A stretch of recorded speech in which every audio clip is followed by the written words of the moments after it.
हूँ। महाराज जी, मेरे अंदर ये बात चलती रहती है कि बहुत सारे मेरी पदों की प्राप्ति हो, बट मन भटकता रहता है कैसे अपने लक्ष्य की प्राप्ति करूं। बट मैं भगवत मार्ग भी छोड़ना नहीं चाहता। महाराज जी, दोनों का समावेश करते हुए मैं कैसे अपने उस लक्ष्य की प्राप्ति भी करूं जो एक संसार में मेरे अंदर से जी प्रेरणा करते हैं। श्री भगवान ने कहा है, अनेक चित्त विभ्रांता मोहजाल समावृता। हमारी चित्त वृत्ति भ्रांत हो चुकी है अनेकता में। हमें बहुत से नाम रूप, जड़ चैतन्य, अच्छा बुरा, गुण अवगुण, ये सब कुछ दिख रहा है। मोहजाल समावृता, मोह माने अज्ञान होता है, अविद्या होती है। इससे हमारी बुद्धि आवृत, आवृत माने ढक गई है। ढक जाने के कारण जो है वो दिख नहीं रहा है। कौन? भगवान कह रहे, मत्तः परतरम नान्यत् किंचिदस्ति धनंजय। इस संपूर्ण सृष्टि में मेरे सिवा कोई नहीं है। जब सृष्टि प्रभु ने रची तो किसी बाह्य सामग्री का कहीं भी किंचन मात्र कुछ नहीं था। जो अभी दिखाई दे रहा है वो सब मेरे प्रभु ही बने हुए हैं, प्रभु ही बनाने वाले हैं, प्रभु ही बनने वाले हैं। अब ये सृष्टि को जब हम प्रभु के भाव से देखेंगे, मान लो हम अभी भगवत भाव से नहीं देख पा रहे, लेकिन है ना प्रभु की, प्रभु हैं ये हम तो अनुभव नहीं कर पा रहे, पर प्रभु की है। प्रभु की है तो मुझे सेवा मिली है। अब विद्यार्थी सेवा मिली है तो मन वचन कर्म से एक अच्छे विद्यार्थी का जीवन निर्वाह करो। कोई भी पद तुम्हारे लिए दुर्लभ नहीं रहेगा। यदि आप मन वचन कर्म से विद्या को भगवान का स्वरूप मानकर अपना कर्तव्य भगवान की प्रसन्नता का हेतु रख करके विद्या अध्ययन करोगे तो विद्या भगवान प्रदान करते हैं।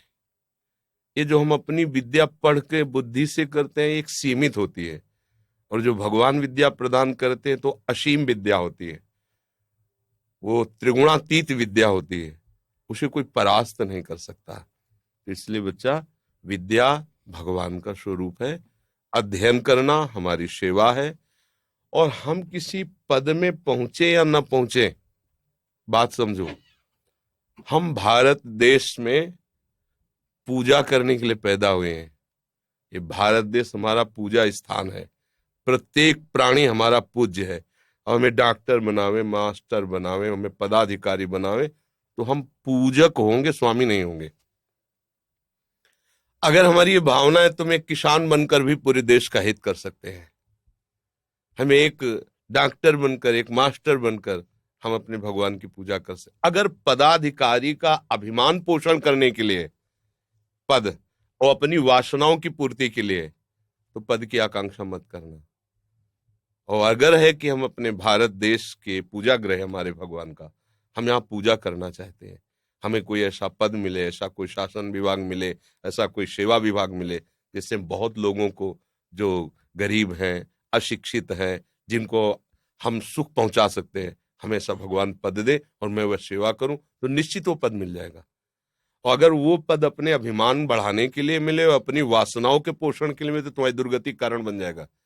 चाहे जितने बड़े पद में बैठे हो, अगर आप कहीं दूसरों का शोषण करने लगे, अधर्म द्वारा चलने लगे, तो आपकी दुर्गति हो जाएगी। क्योंकि ये पुण्य बल से कुछ समय के लिए मिला है, इसके बाद हट जाएगा। जब शरीर ही नहीं रहेगा तो ये पद कैसे रहेगा? और हमें शरीर मिला परम पद के लिए, जिसको कभी कोई भी नहीं हटा सकता, अविचल अविनाशी पद के लिए।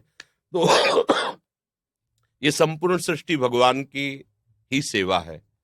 इसको हम अलग न ले कि माला चलाना एक अलग बात है और हल चलाना या और कार्य करना अलग बात, दोनों एक बात है।